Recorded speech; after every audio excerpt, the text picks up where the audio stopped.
Assalamualaikum warahmatullahi wabarakatuh. Selamat sore semuanya. Selamat sore juga terkhusus Bapak dosen, yakni Bapak Dedi Andriansyah, SPD MSI. Sebelumnya, kami ingin mengucapkan terima kasih kepada Bapak dosen yang telah memberikan kesempatan kepada kami untuk mempresentasikan critical book report yang telah kami susun mengenai Pancasila menjadi dasar pengembangan ilmu. Ada baiknya kami memperkenalkan diri terlebih dahulu. Kami dari kelompok 6 yang beranggotakan saya sendiri, Syadira Akmariza sebagai moderator, dan kedua rekan saya, Elizabeth Angelika Nahampun dan Nela Caroline Sinaga sebagai pemateri.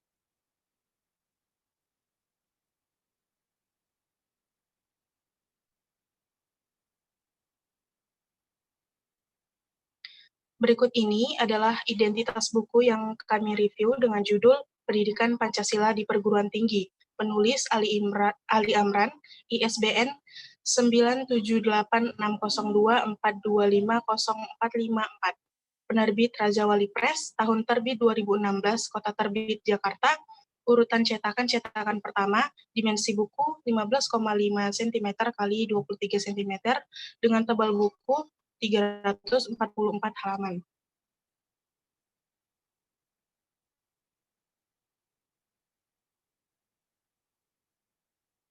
Ya, berikut ini adalah bahasan dari isi buku yang mencakup poin A, yakni Pancasila sebagai dasar nilai pengembangan ilmu yang akan dijelaskan oleh rekan saya, Nela Caroline Sinaga. Kepada Nela, saya persilakan.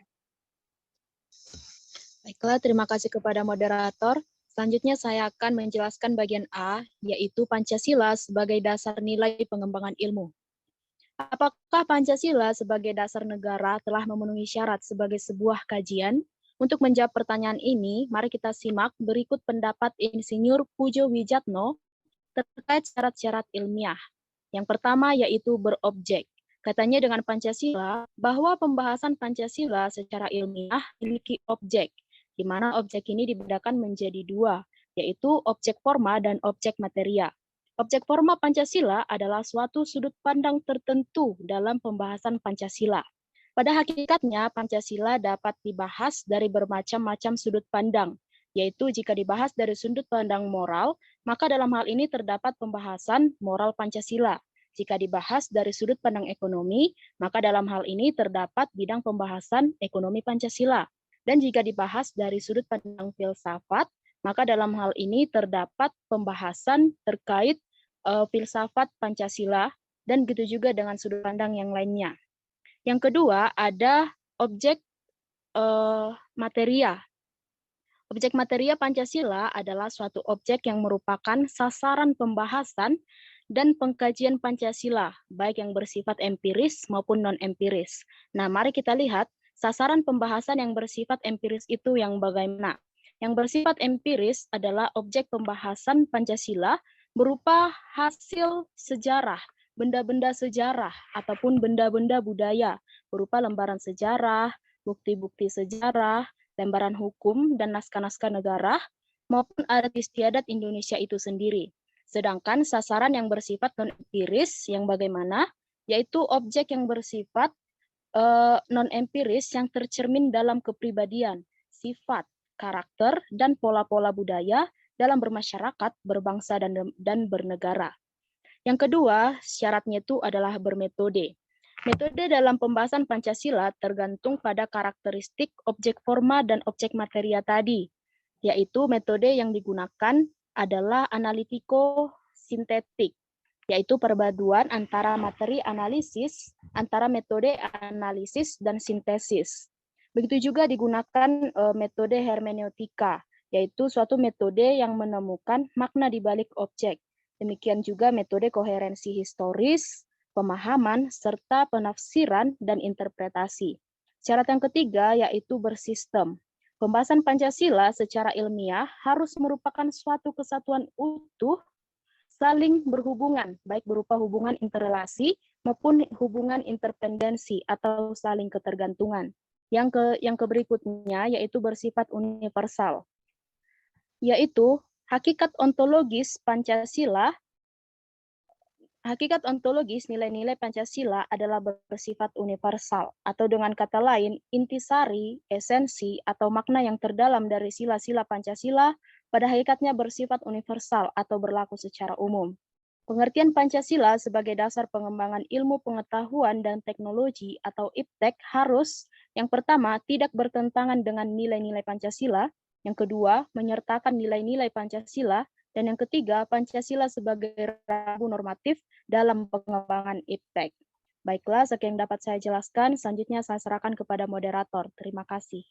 Baiklah, terima kasih kepada Nela. Kemudian poin B dan C akan dijelaskan oleh rekan kita Elizabeth. Kepada Elizabeth, saya persilakan. Terima kasih kepada moderator. Untuk poin B, pentingnya Pancasila sebagai dasar pengembangan ilmu. Jadi, ada beberapa alasan yang penting, di mana Pancasila itu perlu sebagai dasar pengembangan ilmu pengetahuan dan teknologi, atau yang biasa kita sebut dengan IPTEK, dalam kehidupan bangsa Indonesia. Yang pertama itu, kerusakan lingkungan yang ditimbulkan oleh IPTEK. Yang kedua, adanya penjabaran nilai-nilai Pancasila sebagai dasar nilai pengembangan IPTEK menjadi sarana mengontrol dan mengendalikan kemajuan IPTEK. Dan yang ketiga itu, dikarenakan nilai-nilai kearifan lokal yang menjadi simbol kehidupan di berbagai daerah mulai digantikan dengan gaya hidup global.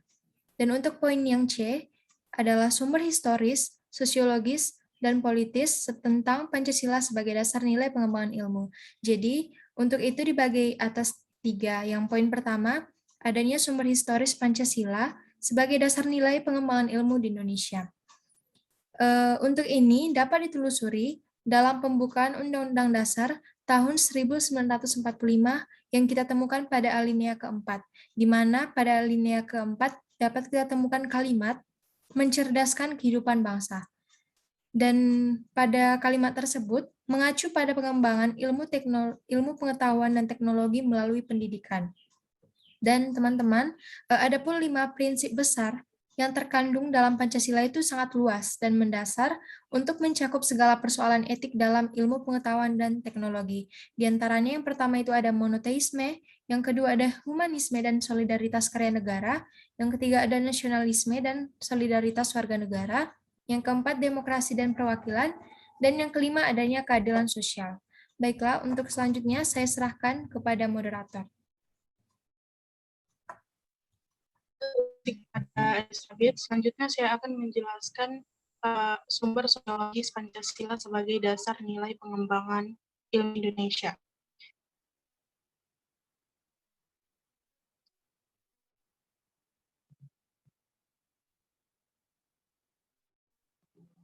Selanjutnya,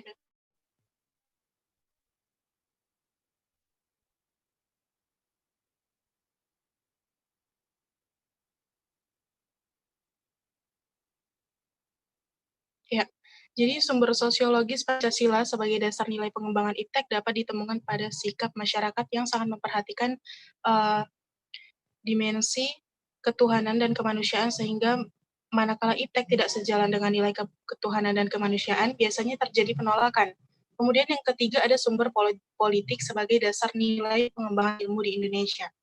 Dokumen pada masa Orde Lama yang meletakkan Pancasila sebagai dasar nilai pengembangan atau orientasi ilmu, antara lain dapat dilihat dari pidato Soekarno ketika menerima gelar doktor honoris causa di UGM pada 19 September 1951.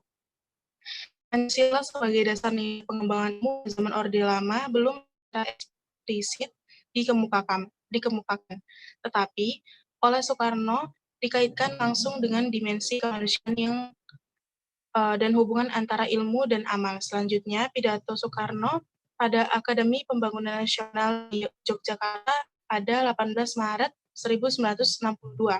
Pada zaman Orde Baru, Presiden Soeharto menyinggung masalah Pancasila sebagai dasar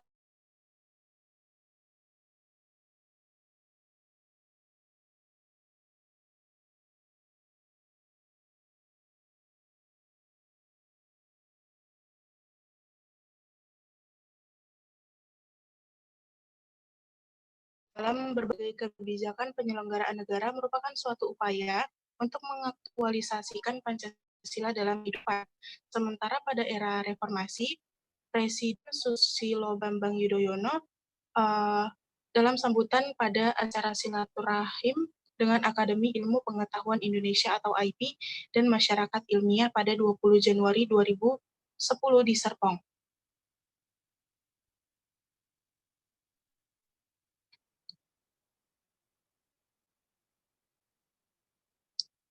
Kemudian ada analisis buku. Yang pertama adalah keunggulan buku. Buku yang berjudul Pendidikan Pancasila di Perguruan Tinggi ini yang ditulis oleh Dr. Andus Ali Amran SH, MH, isinya relevan digunakan di perguruan tinggi sebagai pemenuhan kebutuhan bahan ajar pendidikan Pancasila maupun sumber referensi tambahan bagi para mahasiswa. Isi buku ini sesuai dengan target audiens yang ditujukan, yaitu dan para mahasiswa, karena mengingat mengingat perlunya keberadaan buku mata kuliah pendidikan Pancasila sebagai referensi belajar bagi mahasiswa dan menjadikan sumber bacaan untuk memperluas wawasan seluruh siswa. Pembahasan dalam buku ini disajikan secara detail, singkat, dan menyeluruh oleh penulis. Gagasan yang diajukan penulis cukup logis dan teratur. Hubungan antara gagasan saling berkaitan erat, sehingga setiap bahasan dikupas satu persatu dalam subbab terpisah dan disajikan secara naratif, sehingga isi buku lebih mudah untuk dipahami. Kemudian buku ini juga menyajikan pertanyaan sebagai latihan bagi mahasiswa untuk memperdalam pemahaman. Kemudian yang kedua ada kelemahan buku. Buku ini tidak mencantumkan ilustrasi untuk menarik perhatian dan meningkatkan minat baca serta membantu pembaca memahami materi yang disajikan, sehingga buku tersebut monoton, menyampaikan materi dan terkesan membosankan bagi pembaca. Buku ini tidak memiliki sumber bacaan lebih lanjut terkait materi yang disampaikan, padahal dengan adanya sumber bacaan lebih lanjut, pembaca diajak untuk mandiri mencari lebih dalam pemahaman materi dari berbagai media.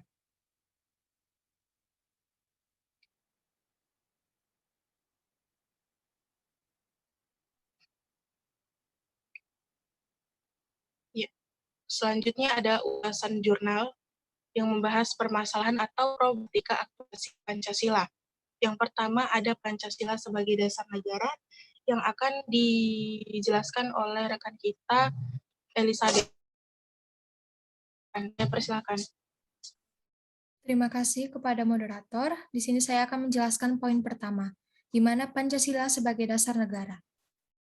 Pancasila berasal dari kata panca yang berarti 5 dan sila yang berarti dasar, sendi, asas, ataupun peraturan tingkah laku yang penting dan baik. Dengan demikian, Pancasila merupakan 5 dasar yang berisi pedoman atau aturan tentang tingkah laku yang penting dan baik. Pancasila dapat kita artikan sebagai 5 dasar yang dijadikan dasar negara serta pandangan hidup bangsa. Nah, adapun peranan dan fungsi dari Pancasila pada era sekarang ini masih relevan dengan Pancasila karena Pancasila itu mencakup aspek-aspek dasar. Mengingat sangat pentingnya Pancasila sebagai dasar negara, maka kita itu harus meneruskan perjuangan serta memelihara, melestarikan, menghayati, dan mengamalkan nilai-nilai Pancasila dalam bangsa. Pancasila itu sebagai dasar negara, sebagai ideologi bangsa dan falsafah, serta pandangan hidup bangsa yang di dalamnya terkandung nilai dasar, nilai instrumental, dan nilai praksis. Nah, selain itu juga, Pancasila sebagai ideologi terbuka setidaknya memiliki 2 dimensi nilai-nilai, yaitu nilai-nilai ideal dan aktual. Namun, nilai-nilai itu kondisinya dipengaruhi oleh nilai-nilai yang dibawa oleh globalisasi, sehingga berdampak terjadinya pergeseran peradaban, yang juga membawa perubahan pemaknaan dan positioning Pancasila pada yang dikemukakan oleh Sultan Hamengkubuwono X pada Kongres Pancasila 4 UGM 2012. Pancasila yang memiliki semboyan kebinekaan tunggal ikaan dengan pluralisme dan multikulturalisme yang harus disatukan oleh semangat nasionalisme yang menyertainya. Dengan demikian, Pancasila memiliki makna yang berbeda akan tetapi tetap satu, banyak ragam tetapi tetap mewujudkan persatuan. Terima kasih. Selanjutnya saya serahkan kepada moderator. Baiklah, terima kasih kepada Elizabeth. Selanjutnya, poin kedua, ini Pancasila sebagai pandangan hidup bangsa akan dijelaskan oleh rekan kita, Nela. Kepada Nela, saya akan.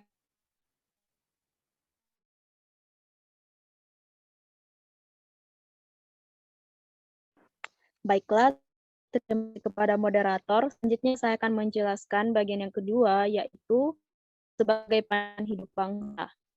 Pancasila sebagai pandangan hidup bangsa Indonesia memiliki fungsi sebagai pegangan atau acuan bagi manusia Indonesia dalam bersikap atau bertingkah laku.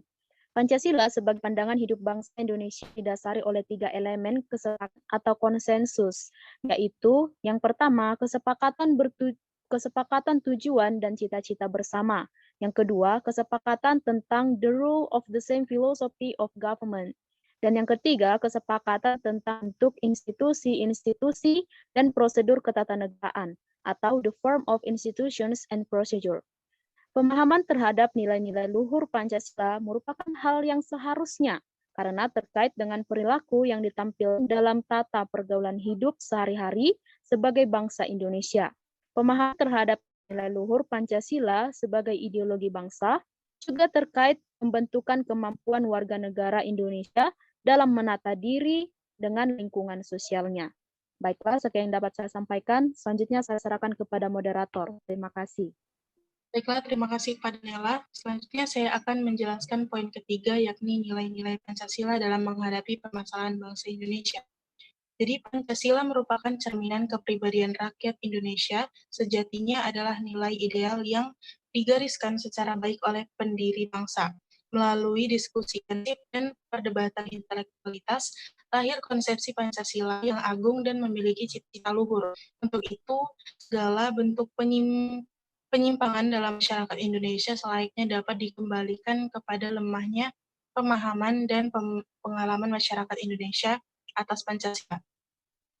Penting sekali menjunjung tinggi hukum dengan melakukan tindakan yang melanggar hukum. Sebagai beragama, juga tak ada satu agama yang mengajarkan untuk merugikan kepentingan orang lain. Setiap membela Pancasila adalah membela negara, di mana salah satu wujud bela negara dengan melawan perbuatan korupsi yang jelas-jelas bertentangan dengan butir nilai dalam Pancasila yang merugikan masa depan bangsa.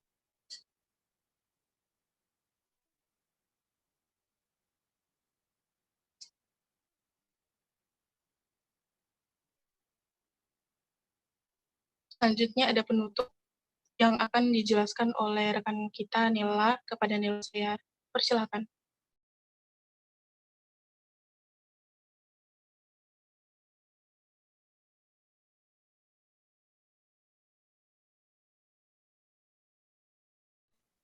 Oke, baik. Terima kasih kepada moderator. Bagian terakhir yaitu penutup. Adapun dari hasil Critical Book Report ini, kami dapat menyimpulkan bahwa Pancasila sebagai dasar nilai pengembangan ilmu artinya, kelima sila Pancasila merupakan pegangan dan pedoman dalam pengembangan ilmu pengetahuan dan teknologi. Pentingnya Pancasila sebagai dasar nilai pengembangan ilmu bagi mahasiswa adalah untuk memperlihatkan peran Pancasila sebagai rambu-rambu normatif bagi pengembangan ilmu pengetahuan di Indonesia.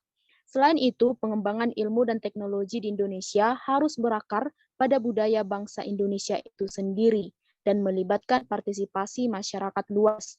Pancasila bukan sebuah bentuk aturan yang kaku dan bersifat terbuka, sehingga dalam implementasinya dapat dikembangkan sebagai dimensi kehidupan dan melibatkan banyak pihak memiliki kepentingan sama menjaga dan mengamalkan nilai Pancasila. Implementasi sila pertama sampai kelima dapat menggunakan banyak unsur kehidupan seperti keluarga, masyarakat, pemerintah, atau negara dan institusi pendidikan. Semua ini bersinergi dalam mencegah dan menindak tegas perilaku korupsi di berbagai bidang kehidupan.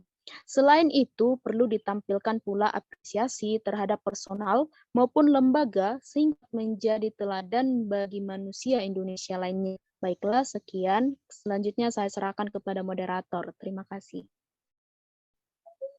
Baiklah, terima kasih kepada Nela. Berikut ini adalah daftar pustaka yang ada pada Critical Book Report yang kami susun. Demikianlah, mungkin cukup sekian yang dapat kami sampaikan. Kami berharap hasil presentasi yang kami sampaikan atau kami jelaskan dapat bermanfaat bagi kita semua. Apabila ada kesalahan ataupun kekurangan dalam penyampaian, kami mohon maaf sebesar-besarnya. Segala kritik dan saran dari kalian sangat-sangat kami terima dan kami butuhkan. Demikianlah, Assalamualaikum warahmatullahi wabarakatuh. Selamat sore semuanya.